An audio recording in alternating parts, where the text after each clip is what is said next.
using which you can make your conversations fun, exciting and interesting.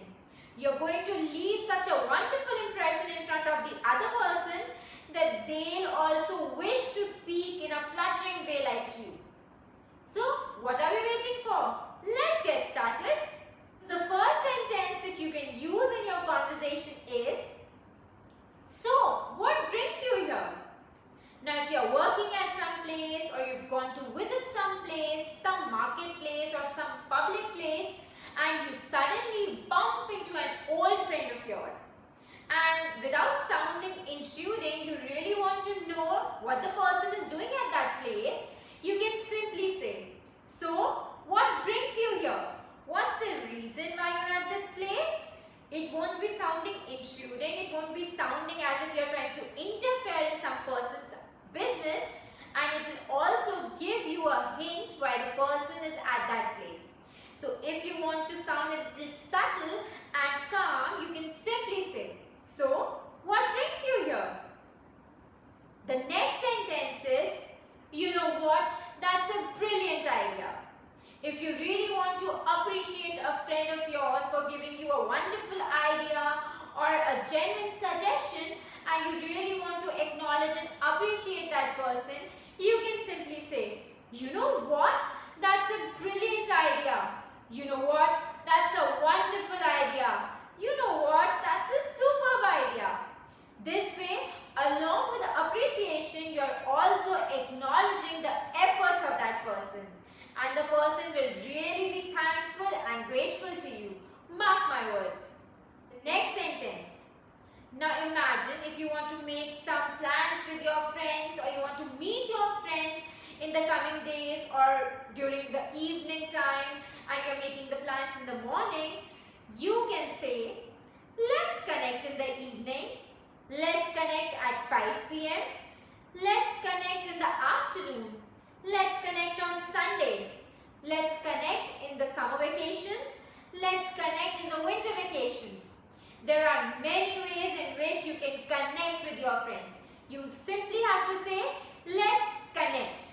Now the next sentence is, I've heard a lot about you. Now if you meet a friend of your known friend and you've never ever met them before, you can simply say, I've heard about you a lot. This way the person will feel acknowledged, and he'll also feel nice that, oh my God, the person doesn't know me but still knows a lot about me. Now the next sentence. What are your plans for the weekend? What are your plans for the vacation? What are your plans for Sunday? Now if you're getting really bored at home and you want to know what your friend is doing on the weekends or the weekdays or on Sundays, you can simply call them up and you can ask them, what are your plans for Sunday, or what are your plans for the weekend? This way they'll give you a hint of their plans and you can join them up, or you can simply say a big no to the plans. You can simply ask them, what are your plans for the weekend? What are your plans for the weekdays? What are your plans for the vacation? What are your plans for Diwali? What are your plans for Dussehra? There are so many things where people need to plan out before.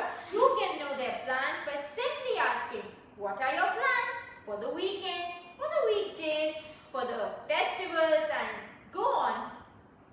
Now the next sentence is, where are you from originally? Now if you want to know the hometown of some person or the originality of that person, maybe because their dialect is different or their way of talking is different, their way of conducting themselves is different, and you're really interested in knowing from where they belong, you can simply ask them, where do you belong from originally? And you know what, they are really going to tell you some interesting places, and you can take forward your conversations from this question. And you're really going to know some facts which are happening and fun to know. So next time you meet a person and you want to know something about their hometown, you're going to ask them, where do you belong from originally? The next sentence is there anything I can do to help you? If you see some person stuck up somewhere, or the person needs some help but is shy enough to ask you for the help, you can simply reach out to that person and you can ask from your end. Is there anything I can do to help you?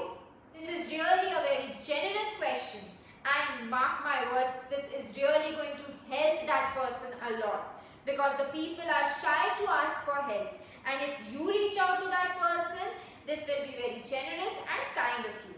So next time you find a person who needs your help but is really shy enough to ask you, you're going to go to that person and say, is there anything I can do to help you? Now the next sentence.